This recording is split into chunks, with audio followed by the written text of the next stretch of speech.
Hello and welcome to Lockdown Cricket from my back garden. And today we're going to look at wicket keeping, the basics of wicket keeping. Basics is what it's going to be though.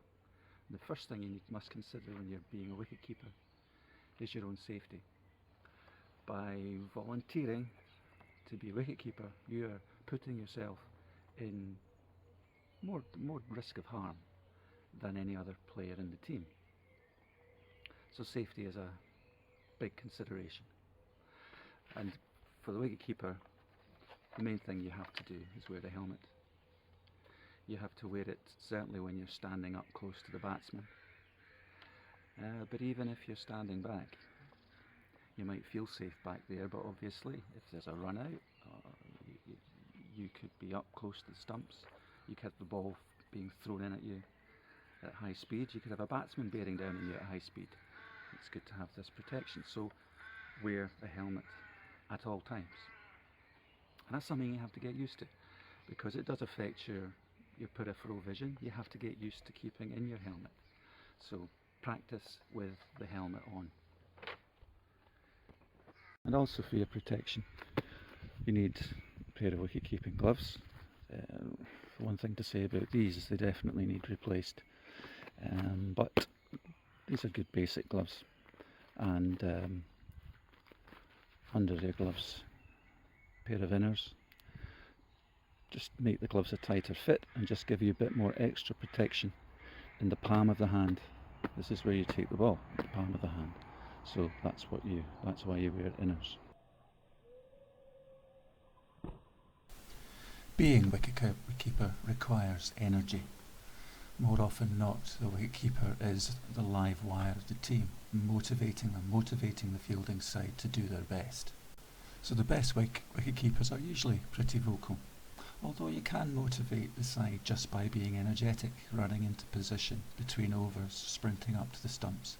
Joss Butler talks about being focused on doing the job well, and that a great catch can motivate the fielding side as much as any amount of shouting can do. Unfortunately, any mistake you make is going to matter. You have to develop the right mentality. You might be deceived by a ball that wobbles or dips. You might make a mistake. Don't be too hard on yourself. It's gone, nothing you can do about it. No excuse for lapses in concentration though. You must be able to switch on when the ball is live, but switch off again when the ball is dead. Right, let's just look at the basic setup position. Let's imagine that that's the batsman's off stump.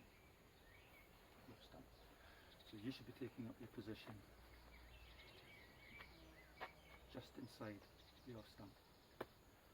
Feet pointing down the pitch, like this. Right? Feet about shoulders width apart. As the ball passes the batsman, you should be in what's called the power position, which is something like this. So the power position, this is the position you need to be in as the ball reaches the batsman. This enables you to react explosively, it says here, to whatever happens. It'll vary from person to person apparently, depending on how fit you are. You've got to think about what position would you be in if you were going to try and jump as high as you could. That gives you an idea as to what position you should be in. Your back should be as straight as possible. Your head should be above your feet, but with your gloves always in your field of view. Your knees should be ahead of your toes, but the crucial thing, as you would expect, is balance.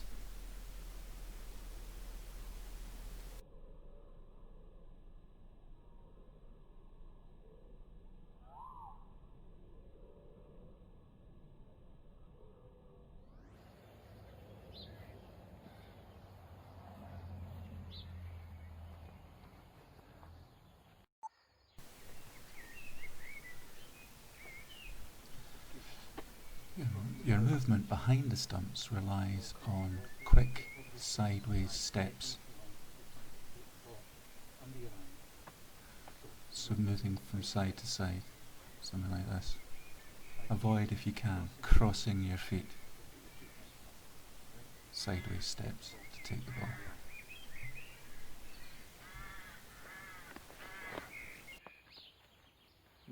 glove work obviously is essential.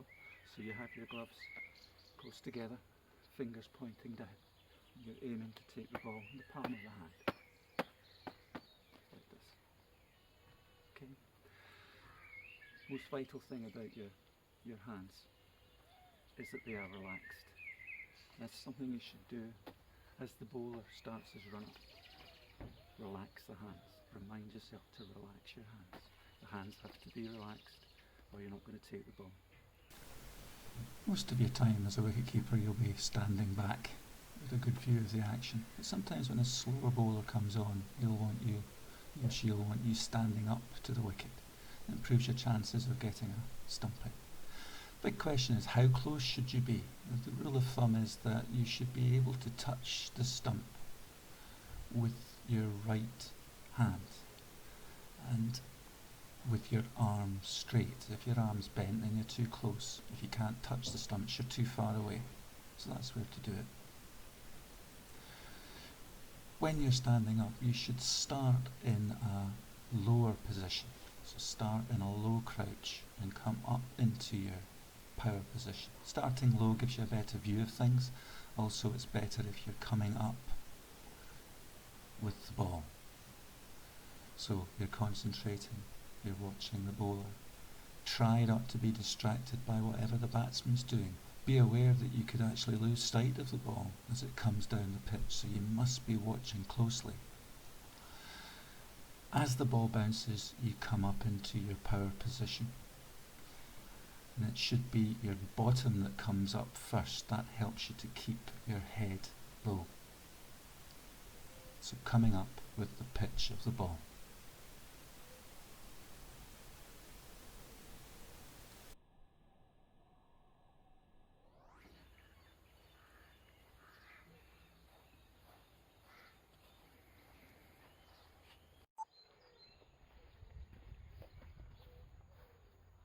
Footwork when you're standing up. We talk about your left foot being your anchor foot. But whatever you're doing, you try to keep that left foot planted. So if you're reaching over here for the ball, it means you can still get back to do the stuff. Right? Now down the leg side is obviously more tricky. If you're going down the leg side, your right foot becomes the anchor foot.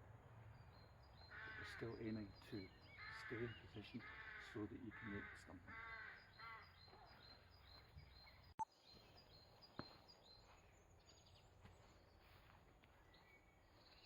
Finally, standing back from the stumps.